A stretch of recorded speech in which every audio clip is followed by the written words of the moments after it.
There is so much to see here at the Rockwell Museum, but what's this room?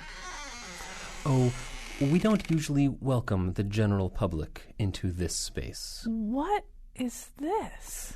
Well, these are lesser-known Rockwells. We're not sure how comfortable the public would be with them. This one's really gross. That's called his first tracheotomy. Mr. Rockwell was unable to sell it. Well, this one really gets at something basic about childhood. Yes, that one is called Booger. What's this one, with all the little boys screaming and tearing at their own bodies? Is that what they're doing? That's called There Are Leeches in This Pond. I believe Mr. Rockwell intended it as a comic piece. Huh. What's up with this one, the guy that's lying on the floor? The title is After 5 Jägermeisters and a Little Green Pill. It depicts an unhappy day in the life of the artist. Now, I'm going to have to ask you to leave before you... Oh, sweet baby Jesus, I can't unsee it! Oh, dear. You've glimpsed the Human Caterpillar series. Most unadvisable. And they're all trying to eat Thanksgiving dinner. I feel like I never really knew Norman Rockwell, which is the theme of today's show, getting to know America's best-known artist. Did Norman Rockwell have a Norman Rockwell life? And now he was the model for a little girl looking downstairs at a naked gypsy, Colin McEnroe. Hey, what's that one down there? Don't look at that one. It makes your hair fall out. All right, so it's not that bad, we promise. In fact, but you are going to get to know Norman Rockwell in a whole new way. I promise you that. This is an amazing story. It begins in the gaslit dregs of the 19th century, and it ends with Norman Rockwell rubbing shoulders with people like Al Cooper and Mike Bloomfield, people who are kind of founders of blues rock. And there's everything in between. But it is sort of true that if we had to title this show, it's probably called Everything You Know About Norman Rockwell Is Wrong, at least the man himself. And so Deborah Solomon is joining us. She is the author of this fascinating new biography, American Mirror, The Life and Art of Norman Rockwell. You also know her. Her name is synonymous, I think, with the Questions For column, which she perfected in her time with the New York Times Magazine. She's currently the art critic for WNYC. And we should mention that she will be at the Wadsworth Atheneum on January 16th of next year. We'll tell you more about that. And in fact, I had a whole revelation today about Norman Rockwell in the Wadsworth Atheneum. I had what's known as an idiotic eureka moment. But anyway, we'll explain that in just a second. Deborah Solomon, first of all, joining us from the studios of NPR Midtown in New York. So we're so excited to have you on the show. Hi, Colin. Thank you for that gracious and hilarious introduction. I was glad to learn of all those new Rockwell paintings that I had somehow overlooked in my research. Yeah, don't go in that room. That's my advice. So I scarcely know where to start, but I think we really do have to start because, in fact, I mean, there's no real template, I think, no kind of fictional or mythic template for the story that we're going to tell. But at times I felt a little bit like I was reading kind of a version, at least of the part of Citizen Kane, the idea that, you know, a kind of damage that you sustain in childhood winds up kind of animating you and driving you towards certain goals in life. And Rockwell didn't have, I don't think, the shattering trauma of Charles Foster Kane's childhood, but there is something about Rockwell's childhood that you get at that seems to be an itch that he can't quite scratch. So let's talk a little bit about this. Explain who he was growing up. Okay, he was born in New York City in 1894, and he, it's true, did not suffer any great one trauma that scarred him, but he suffered the trauma of childhood itself. He felt as if his mother never looked at him. He felt ignored. He was a thin boy who was overshadowed by his athletic and academically stellar older brother. And the sense of inadequacy he felt in childhood, which is not that unusual for children, is one that for some reason he was never able to outgrow. And throughout his life, he suffered from exaggerated feelings of deprivation and also tried to get people to look at him to compensate, I think, for the absent gaze of his childhood. Yeah, and, one can take this kind of thing too far, but I don't think we're taking it too far. At least you make a very persuasive case for the notion that in drawing these kinds of idyllic or iconic renderings of American childhood, especially American boyhood, he's certainly not recapitulating his own experience. He's trying to create an experience that he didn't have, trying to locate the all-American boy that he wasn't.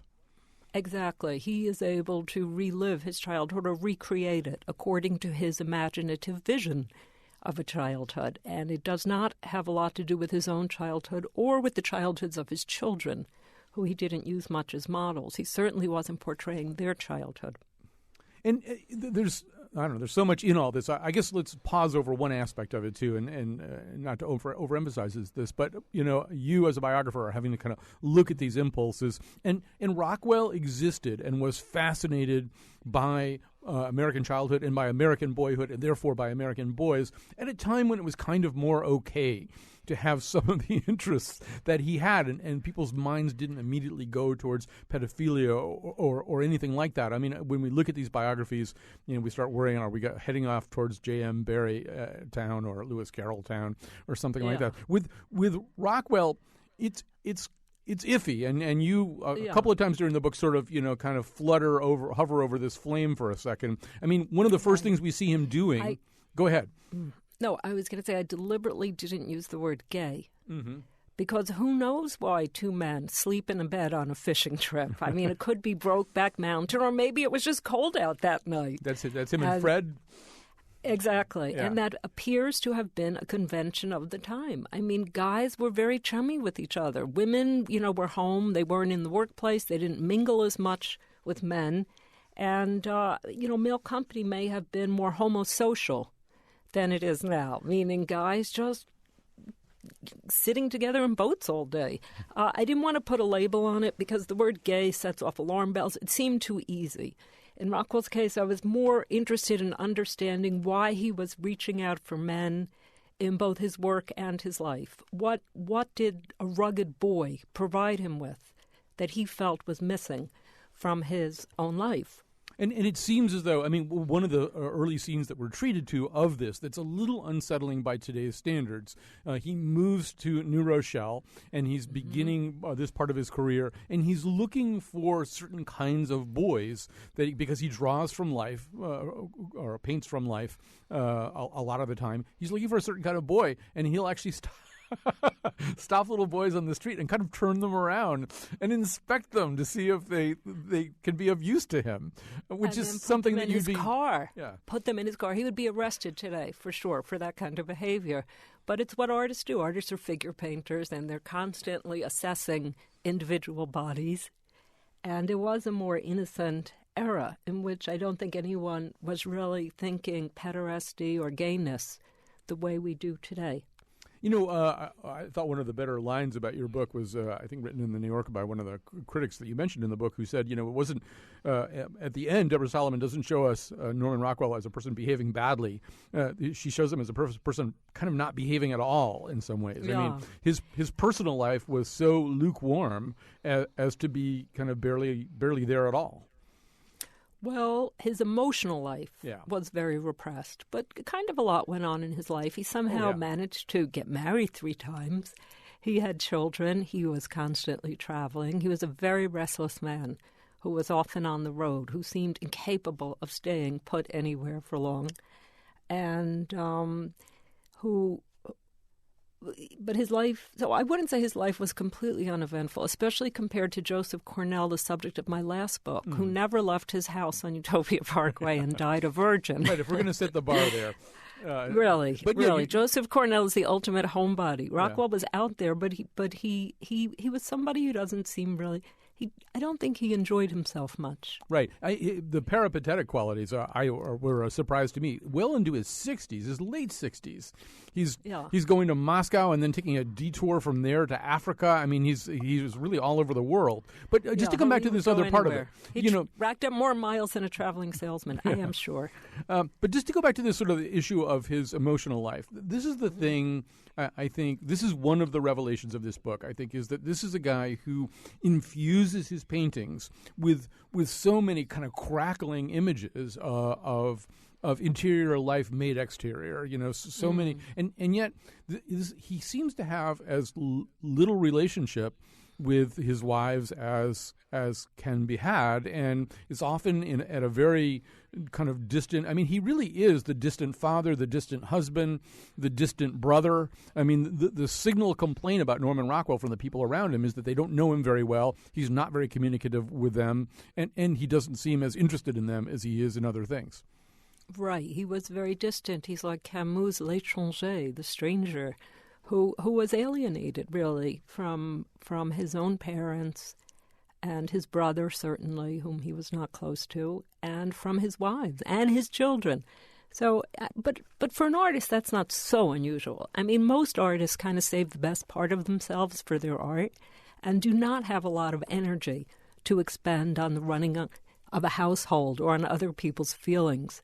So I do think Rockwell's most intense relationships were probably with his models, who he certainly looked at very lovingly over days and days, and with his doctors. He loved doctors, and we're not up to the 50s yet, but of course he was very indebted to his shrink, Erik Erikson. I can't wait to talk about the Erik Erikson part of this. This is so fascinating to me. I'm impressed you're going in order. You have so much discipline. No, I'm scattering all over the place, really, but it looks like we're going in order. Actually, we are going to go out of order just for a second here. I want to quickly say, first of all, you may be tweeted at, and you may tweet at us at WNPR Colin. Our tweet master, Greg Hill, is in the house, and you may also phone the show here in the afternoon. We're live, 860-275-7266, 860-275-7266. That, Deborah Solomon, has already happened, and I think you're going to be very interested in the phone call we've got here from Stephanie in Washington, Connecticut. Hi, Stephanie. Hi, how are you? Good, you're on the air. Hi, Stephanie. Oh, good. I was just calling because my father, as a young boy, he's in his 60s now, was painted by Rockwell. His aunt was actually a botanical painter. He grew up in Danbury, and she took him to meet Rockwell, and Rockwell was kind of fascinated. My dad had 2 different size ears, and he was taken by him and did a series of paintings for seasonal, spring, summer, winter, and fall. They're not super famous, but we have them up on our wall. So it sounds like he posed for the Four Seasons calendars. Yeah, maybe. It's him with a little girl in the spring and then holding pumpkins in the fall. Did he have any memories of this experience? Any memories of just being in the room with Rockwell? He said he was very serious. That's all he really remembers. Which was, Deborah Solomon, not always the case with Rockwell. One of the things that he did with his subjects to loosen them up was, I mean, he although he was a very serious man in a lot of ways, he was also pretty good at joking around with people. Right. He was like a stage director who knew how to really surround himself with fabulous props, including pianos. He would bring a piano into his studio if he had a painted piano. He once ordered blood from the Red Cross so he could really see how blood looked. And he was very good at, warming up all his models and getting them to hold the very uncomfortable poses that he needed them to hold, sometimes for hours on end. Well, if we're going to talk about the blood, we should quickly talk also, because this is my idiotic eureka moment. Okay, so I go to the Wadsworth Atheneum all the time. I haven't been in a couple of years, but I've been walking around. So it's an incredible institution. I think it's the oldest museum in America, isn't it? It claims to be. It's either that or the Albright Knox in Buffalo. It's one or the other. So looking at the picture. The girl with the black eye in your book. I sort of thought I had forgotten that I'd seen that at the Atheneum. I just assume it's kind of an iconic Rockwell work that I just had absorbed from wherever.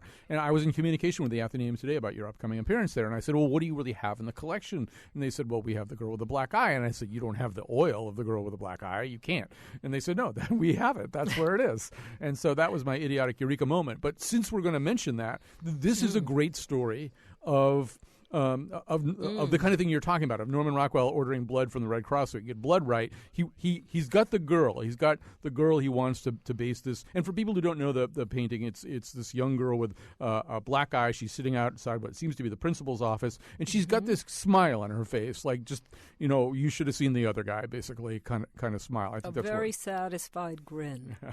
And she's so a triumphant tomboy in a skirt. So he's already got the girl that he wants to use. It's a girl that he uses in another really famous and very, very different painting later. But he doesn't have the black eye, and I'm going to let you pick up the story from there. And he needs to look at objects when he paints them. He doesn't like to work from his imagination. He likes to have the object in front of him. So the question was, how could he see a black eye? He was not going to punch this girl in the eye to give her a black eye, thank God. So he took out ads and advertised for a good black eye, and went also and visited hospitals in the Pittsfield area, and eventually settled on a little boy who had what he considered to be a beautiful black eye. Now, a black eye is actually many colors, and I think that's what he wanted to look at. A black eye is not black.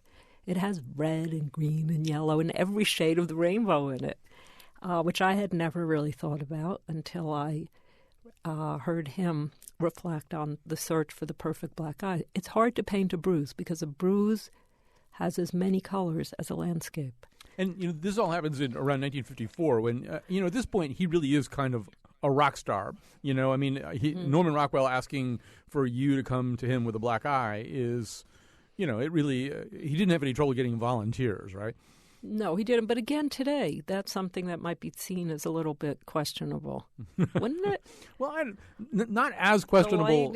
As questionable as some of the. I mean, going on fishing trips and sharing beds. See, that doesn't strike me as questionable. I sort of get that. No, I mean, I think we get into the creepy areas. For example, when one of the very few paintings that he does that is even the slightest bit sketchy, and sort of the pedophilic area, of course, is the little boy about to get his shot. And you you describe him bringing the painting to the little boy's family's house, and he wanted to look at the pants again, and that was where I was. You tell the rest of that story. Yeah. The boy in the pediatrician's office, who everyone knows that image. It's hanging in a lot of doctors' offices. The boy who drops his pants and is awaiting an injection and is bending over to look at the doctor's certification on the wall to make sure the doctor is properly qualified to give him a shot. Well, I did interview that boy, Eddie Locke, who is no longer a boy, and he said he did feel uncomfortable about it. He was unhappy when Rockwell told him to drop his pants. He just did it. He didn't think about it. Rockwell was an authority figure and somebody to be obeyed. And he felt uncomfortable. He said during his childhood when kids made fun of him for having exposed his rear on the cover of a national magazine. He also said that after the painting was done, although he didn't have any kind of relationship with Rockwell, one night Rockwell did knock on the family's door, and Eddie Locke's mother opened the door, and Rockwell said he wanted to make sure that he got the color of the boy's pants right. Could he see the pants? And could he have the pants? As Bill Murray says, Tootsie, we're getting into a weird area here. It's just it's not anything you can put a label on. It's true. Weird is as good a word as any for Rockwell in some ways, because it doesn't fit into any categories. Maybe he really wanted to see the color of the pants, or maybe not. Maybe he got a fetishistic connection from fabric. He did love fabric. He spent every night shredding diaper cloth into paint rags to use in his studio the next day. And a lot of figurative painters love fabric because if you think about figurative painting, it's really just a head and fabric, unless you're painting nudes. Right. Clothing and fabric is a big part of figurative art. And his desire to get things right is just so obvious. I mean, really, you look at these things, and now you can go on websites where they have a magnification feature where you can really look at detail, and it's amazing stuff. Listen, we want to take a quick break here. There's so many things we need to cover, ranging from just kind of where he stands in the world of art these days, how he's understood, and how he has been understood over time. Why you decided to have this be your third artist biography, and of course the Erik Erikson stories. And meanwhile Norman Rockwell was just painting wonderful pictures, such wonderful pictures. He's the greatest painter of the 20th century, but nobody wants to talk about him in one of those art classrooms. All right, welcome back to our show. We're so excited, particularly on this day of all days, to have Deborah Solomon, who is the author of this brand new biography of Norman Rockwell, American Mirror, The Life and Art of Norman Rockwell. She's here with us. She's going to be at the Athenaeum on January 16th of next year, but you don't wait that long to get this and really get this biography. It really is. There's just so much in it. There's stuff on every page, and it really does it tells this incredible story of America for about 75 years, too. So, I want to sort of break off from the sheer biographical end of this and make sure we have a little bit of time to talk about the painter himself and kind of how he's understood and how he's looked at and how he can be looked at in so many different ways. And maybe since it is the day that it is today, maybe the best way to do that is to talk about Freedom from Want, which is the famous Thanksgiving painting. Now, I'm going to ask the people listening, get your mental picture in your head of what this painting is. It's people around the Thanksgiving table and there's a turkey arriving. And you probably are picturing right now kind of a very hallmarky looking thing that's full of sort of placidity and satisfaction and stasis. But Deborah Solomon, like so many Norman Rockwell paintings, there's really a lot more going on there as you look at it. I'll let you take over. I could look at that painting forever. I'm constantly debating it with my friends. It is so layered with meaning and mystery, incredible mystery in that painting. It's probably my favorite Rockwell, and I think what I love about it is that it's a scene of Thanksgiving in which no one is giving thanks. Mm-hmm. If you look at earlier images of Thanksgiving, people's head are kind of bent in prayer at the table, and there's a certain piety, a religious piety about the scene. But here Rockwell shows people laughing with one another and having fun, and laughing, of course, shows that, not only do we have traditions, but we in America could laugh at our own traditions. They're kind of hokey and they're kind of great, and we don't take ourselves too seriously. So I love the mood of that painting. The turkey is impossibly large. It's supersized. It's just bigger than any turkey ever. And if you look at the painting carefully, there's really no room on the table. The woman is lowering the turkey, but if she actually put it down on the table, she would knock over a water glass. And so it's a great symbol of abundance. In the lower right-hand corner of the painting, too, there's a man looking at us. Mm-hmm. Right, it's a wink. Yeah, he's certainly wink. Looking out at the gazer at the painting and saying something. He's sort of saying, "Is this insane or what?" I mean, it was hard to divine. And of course, another odd thing about the else. Yeah, the other odd thing. Else. I didn't put this in the book. There's a lot of things I left out actually because, you don't want to start an argument over every painting, and my personal interpretation might not be someone else's interpretation. But there's really no way, if you try to figure out who's with who at that table, right, there's no way to assemble a family. There are more guys. It's like a bunch of guys having Thanksgiving dinner. And there are more men than women. And of the women, this is also the only place that Norman Rockwell's mother, with whom he had, as you have suggested earlier, a very complicated relationship, but a very unsatisfactory relationship. This is the only time that her face is used in any painting as kind of a side character. And look at that likeness. For those of you looking at the painting, or if you look at it later, the mother is a ghost. Mm-hmm. She's paler than anyone else. She's just not a vivid presence, and she's not looking really, no one's looking at her. She seems irrelevant to the air of conviviality and togetherness at the table. Deborah Solomon, as an art critic and somebody who has written biographies of Jackson Pollock and Joseph Cornell, Norman Rockwell isn't sort of the next natural progression by most people's lights. This is a guy who, his critical fortunes have risen and fallen probably a couple of times over the years. But, the default position until pretty recently was this was the summation of American middle-brow taste, that this is what most Americans in a kind of Philistine blinkeredness assume is art, but it isn't really. It doesn't really undertake art the way art is supposed to be. And yet exactly. He's seen a lot of different ways. I'll just let you riff on that for a bit. Well, I think it's interesting that none of the critics reviewing my book have questioned whether he's an artist. I was kind of dreading that. I thought, I hope we're not going to have to go through this whole rigmarole again where people say, why is she writing a biography about this junk?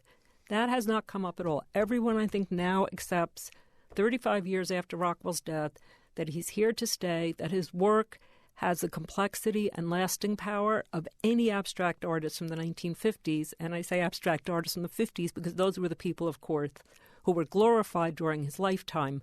a time when abstract art was seen to be the great style of modernism and avant-garde art, and drips and splashes and abstract forms were somehow seen to contain more emotion than views of a grocery or a beauty parlor or a barbershop or the everyday scenes that Rockwell painted. Yeah, go ahead. That was classic modernism. Modernism did not really want to look too much at figurative and realist painting. It was all about the glorification of Jackson Pollock, de Kooning, and abstract painting. Now, however, we're living in a postmodern age, which is not necessarily a great artistic renaissance. But one thing I love about postmodernism is it relaxes all the categories. And it doesn't matter. We're not interested in saying, is it art? It's not an interesting question anymore. I recently saw a headline in the Times that referred to bartending as an art. And I thought, okay, you know what? If bartending is an art, we don't have to ask whether Rockwell is an art.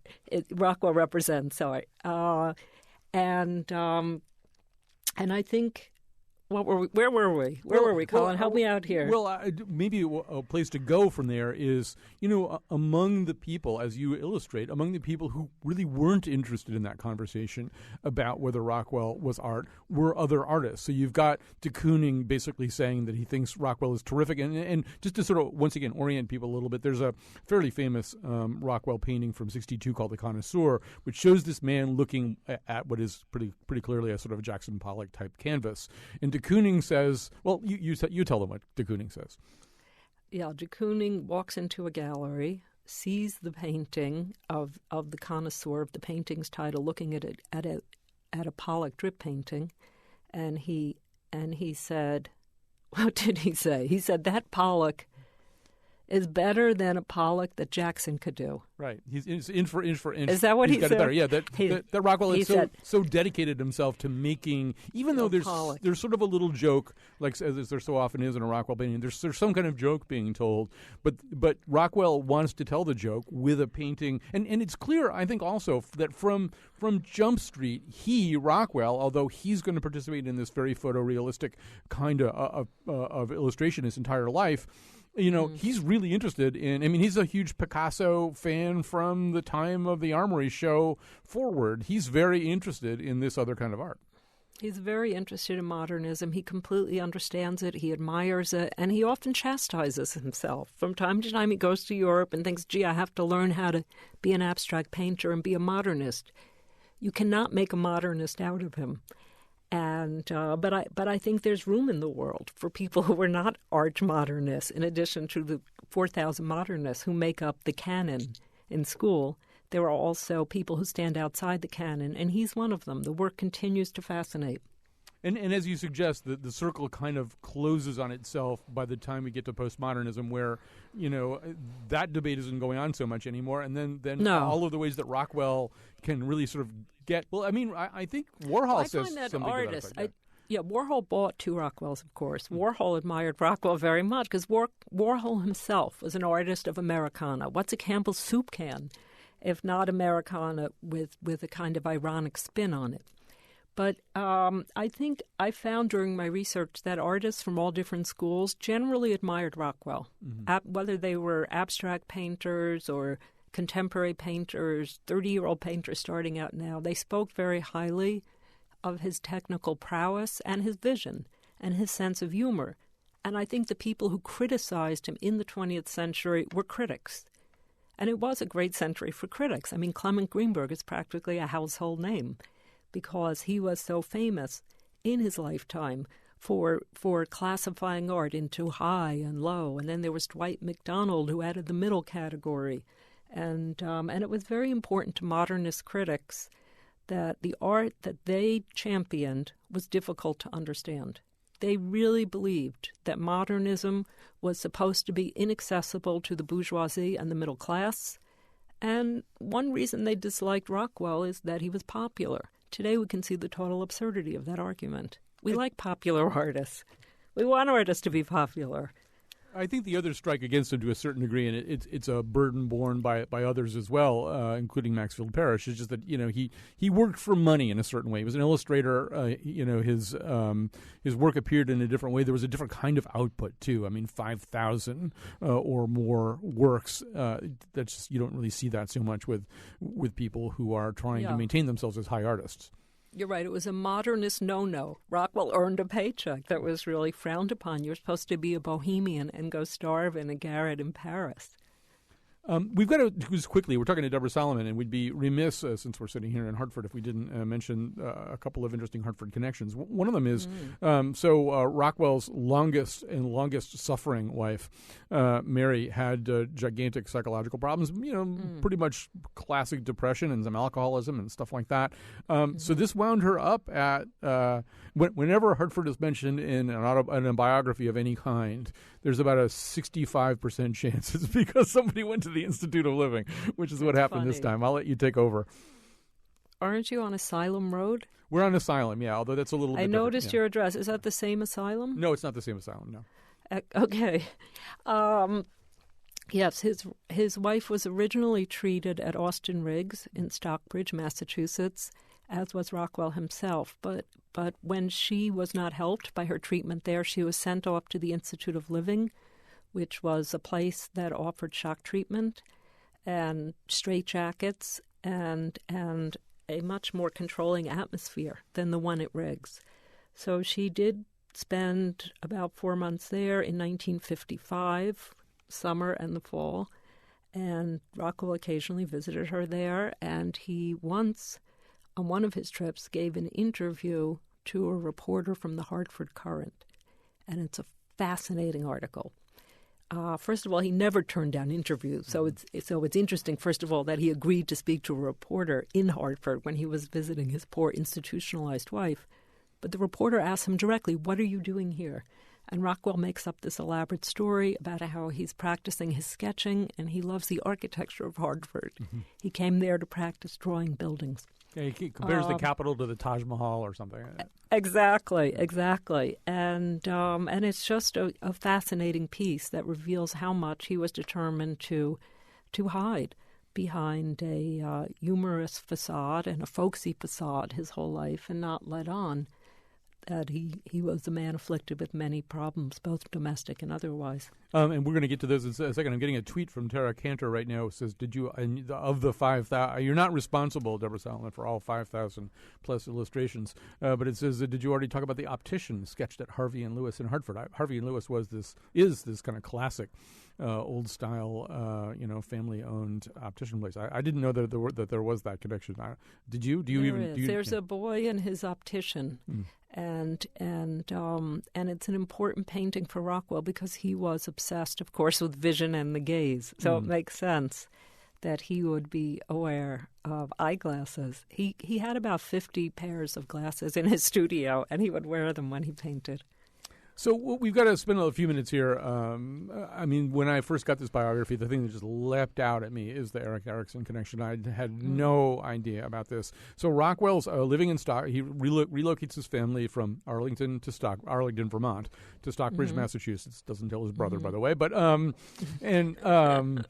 And his wife is, as you say, under the care of this Austin Riggs institution, where she's formed this long-term bond with a therapist there. But eventually, Dr. Knight, who was head of the institution. But eventually, Rockwell is, we haven't really said this yet, but Rockwell is beset by a whole series of what we would call maladies. He's a hypochondriac. He's an insomniac. He has something pretty close to OCD and an obsession with cleanliness to a point where at times he spends more of his day cleaning his studio than he does actually painting in the studio. I mean, he's got some things gnawing at him, and he winds up in the care of Erik Erikson, who's newly arrived in this country and probably paired up with Rockwell because, in some respects, he's a little bit of a dashing, romantic, artistic figure himself. Oh, very much so, and was an artist in his youth, actually wandered Europe in his youth, trying to make it as a painter. And I've seen some of his woodblock prints. They're pretty good. So he was uniquely qualified to understand Rockwell's problems, especially because a lot of Rockwell's problems centered on his dissatisfaction with his work and his feeling that nothing was good enough. And he would wake often in the morning feeling like there was a new day. He felt hopeful he was going to get something done. But by the end of most days, he felt an incredible sense of despair and disappointment because he, hadn't been able to do in his studio what he had hoped to do. And this was something that it's a conversation that Erikson was able to enter into very fully and knowingly. He would actually drop by Rockwell Studios, and many of their sessions sounded more like art crits, where Erikson would sit and discuss the parts of a painting with him and reassure him that the painting was done. It was fine. Don't rework that leg, Norm. It's fine the way it is. So Erikson mostly treated children in Stockbridge, by the way. That was his specialty. But he happily took on Rockwell, and they became very close friends in addition to being patient and doctor, and their relationship was very unconventional, and I think probably the best relationship that Rockwell had in his life. Isn't that something, though? And for people who just, this isn't ringing a bell or something, Erik Erikson's, classic book is probably Childhood in Society, but this is really one of the, sort of second generation after Freud, really, one of the huge figures in the world of psychoanalysis and psychiatry. I guess the question that I had too, it is an unusual relationship, and they belong to this kind of social, kind of quasi-scholarly group, and they write like back and forth. It was like a frat, Marching and Chowder Society. Can you believe it? They have lunch every Tuesday with the other guys in town. There's all this, but did you ultimately decide, was there a sense in which Erikson sort of ever came down for a landing on Rockwell and Rockwell's problems? I mean, this is the kind of thing that as a matter of ethics, he really couldn't necessarily share ultimately with the public. I'm curious, I guess, also because... Who couldn't share? Well, how could Erikson really sort of say to the public, well, I think this is a case of classic blah, blah, blah, blah, blah. I mean, do you think Erikson sort of came down in a certain place about all this? Well, I have the letters that they wrote to one another and the papers between them because the children, Rockwell's three sons, were kind enough to sign the necessary legal forms that gave me access to all that material. And no one had looked at that material before. And from what I could see, Rockwell complained a lot about his work and his marriage during his sessions, and Erikson tried to help him with that. I don't think it went much deeper than that. You kind of, I kind of want to know ultimately from Erikson, he's so interested elsewhere in his work in anality, and whether it's Luther's constipation or I think Chion Wolf told you that I actually had the opportunity to sit and breathe the same air as Erik Erikson on one occasion, and he immediately went there. He just started talking about he started talking about pooping right away. I can't really tell you the story on the air because there's a bad word in it, which he said, but I'll tell you off the air. But and so here's that. I have to tell you something since you brought that up. That in Rockwell's correspondence to Erikson, he talks about something that I left out because I found it just kind of unsavory. He talks about the regularity of his movements, and I did not put that in. You would have put it in. But I thought, do we really need, if it's not any deeper than that, do we really need that in the book? You may not need it, and I may not need it, but Erik Erikson would have needed to know about Rockwell's pooping. That he was regular on this one trip to Europe. When Rockwell was writing to him, he was reporting on his bowel movements, and I thought, oh my God, I hope these letters go deeper than that. There were some things, even as a biographer, I don't want to know. I didn't want to know about that. And I certainly didn't include it in the book. All right. Well, that'll be in my biography of you. It's funny because it made me think, I thought, is Rockwell this focused on his bowel movements that he talks about it? But you're saying everyone discussed that with Erikson. I'm thinking if you're hanging around with Erik Erikson, it's like, if you hang around with Ted Williams, you're going to talk about batting. You're hanging around with Erik Erikson, you're going to talk about pooping. All right, that's hilarious. On that note, we have to take a quick break. We have more to come after this. Full of nice and naughty kids. Oh, to look at life back then, just like Norman Rockwell did.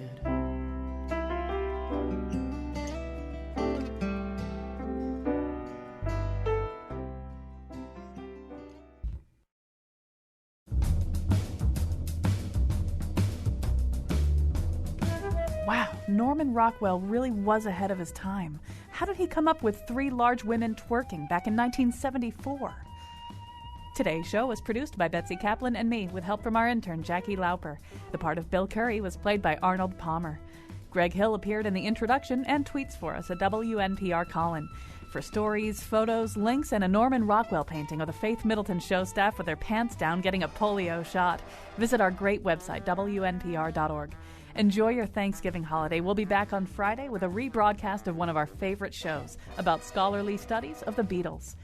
And now, back to Colin. Yes, so I'm here with Deborah Solomon. Well, she's actually not physically here. She's in the NPR Midtown studios, but and we're having this conversation, which I wish could go on for 2 more hours, about American Mirror, the Life and Art of Norman Rockwell, her new biography of Norman Rockwell. You know, we're going to add Stephanie Plunkett to the conversation in just a second. She's Deputy Director and Chief Curator of the Norman Rockwell Museum in Stockbridge, Massachusetts. But before we do, Deborah Solomon, I mean, there's so much ground to cover. Really, we could talk about this for another couple hours, but we really just do have to say something about this kind of later period of Rockwell, where he kind of makes this incredible leap from the kinds of Saturday Evening Post illustrations that we know him for, you know, these sort of classic expressions of American spirit and of youth and childhood and people looking in mirrors. And suddenly there's this social statement that comes out. I mean, the most famous one is the problem we all live with, which is the little African-American girl in between the U.S. Marshals with the tomato that's been hurled at her, splattered against the wall, and the horrible things drawn on the wall.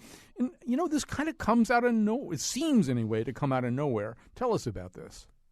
It's a great painting, isn't it? Yeah. It's the defining image of the civil rights movement.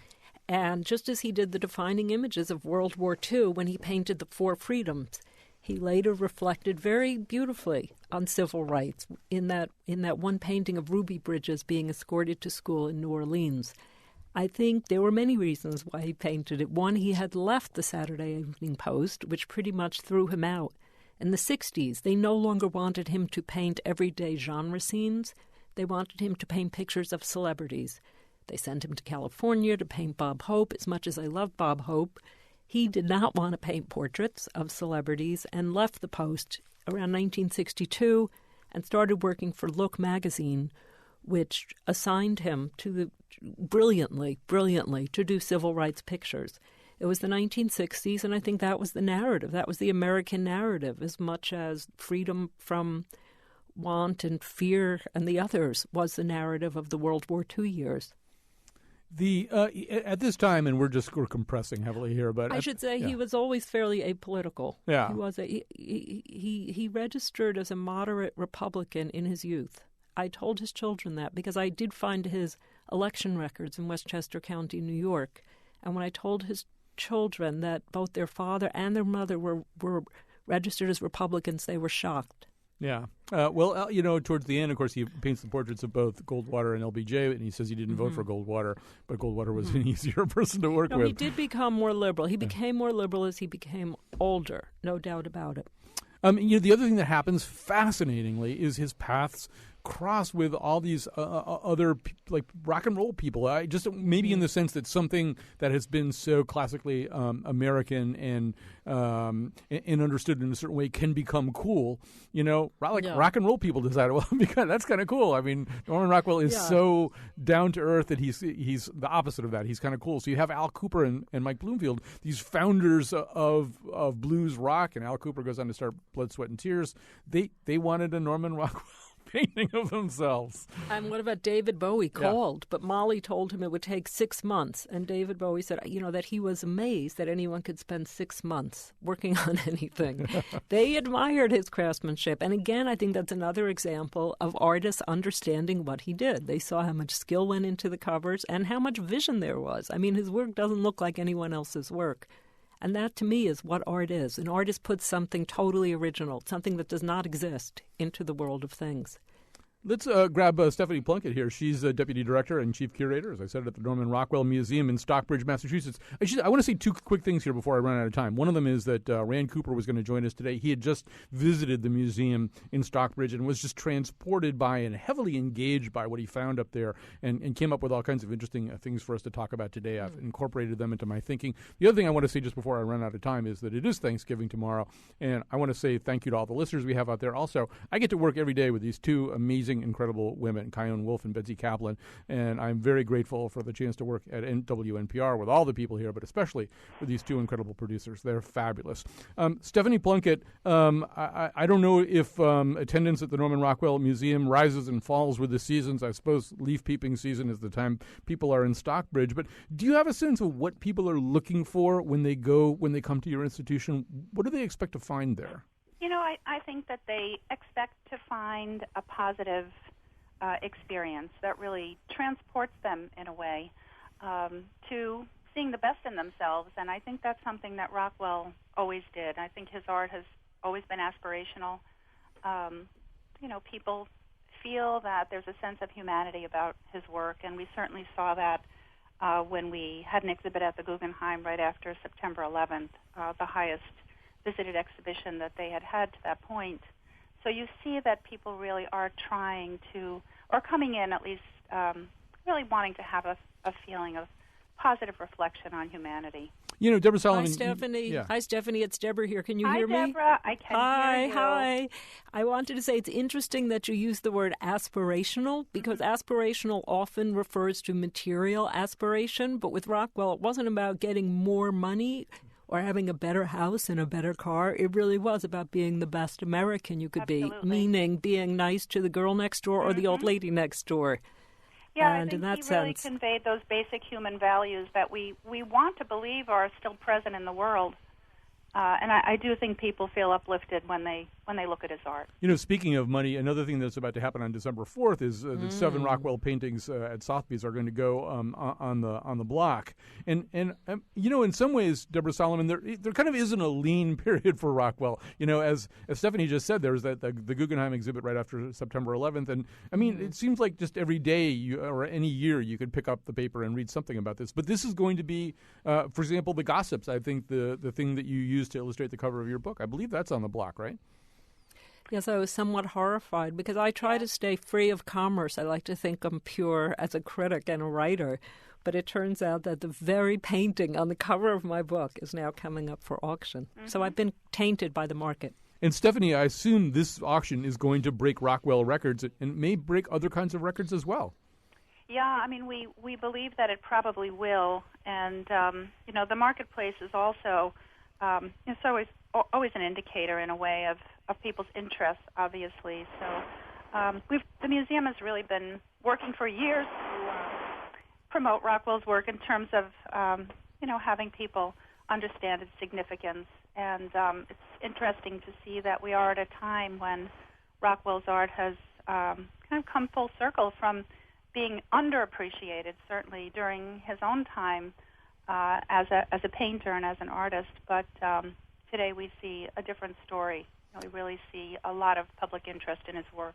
Yeah, it is. One of the things you recount, Deborah Solomon, in the book is when he gets the exhibit at the Corcoran, which is quite a feather in his cap. Except that the critical reaction to it is kind of what Stephanie was just alluding to. He's very hurt by that too. In the 1950s, I didn't find any negative reviews of his work until the 1950s, so I'm convinced that he was demonized during that era precisely because it was the heyday of abstract painting, and he was the opposite of an abstract painter. All right, we have about 60 seconds left here, I regret to say. So I'd like each of you just quickly, and we won't have much more time than just the name of it, but if people wanted to jump online and try to find one more Rockwell painting besides the ones we've talked about that would maybe help them see Rockwell in yet another light. Deborah, you go first. There's one that you'd like to direct people to today? Yes. The Metropolitan Museum owns a study for freedom of fear. Freedom from fear. It's at the Metropolitan Museum in New York, and they refuse to hang it up. It's in storage. I want everyone to look at the reproduction online and write to the Met and say, please hang up your Rockwells. All right. And what about you, Stephanie? Well, I'm going to direct everybody to the Norman Rockwell Museum in Stockbridge, Massachusetts. We have the world's largest collection of original Rockwell art, and there are so many treasures in the collection, many very unexpected things that span the entire breadth of his collection. So you really get to see him grow as an artist, and to understand, how his interests really changed and evolved over his lifetime. All right. Well, what a fascinating show this has been, and if I do say so myself. And but I owe it all to Deborah Solomon. Go ahead, actually, compliment yourself. And, we won't stop you. And when you come here in January 16th at the Wadsworth Athenaeum, I will meet you and I will tell you my Eric Erickson story. Colin, thank you for all your incredibly smart and penetrating questions. It's been an honor, and happy Thanksgiving to you. All right. Happy Thanksgiving, Deborah Solomon. Happy Thanksgiving to all of you out there. We'll be back with a brand new show on Monday. But, yeah, listen to our Beatles show, which we love, on Friday. Oh, where is Norman Rockwell? Where is Norman Rockwell? Where is Norman Rockwell now? I'm Kyone Wolf. I'm not sure which Rockwell I want to buy. The one with the guy Facebooking under the covers while his wife gently weeps next to him, or the one with a teenage girl that's texting LOL, but she's not actually laughing at all. I'll take them both.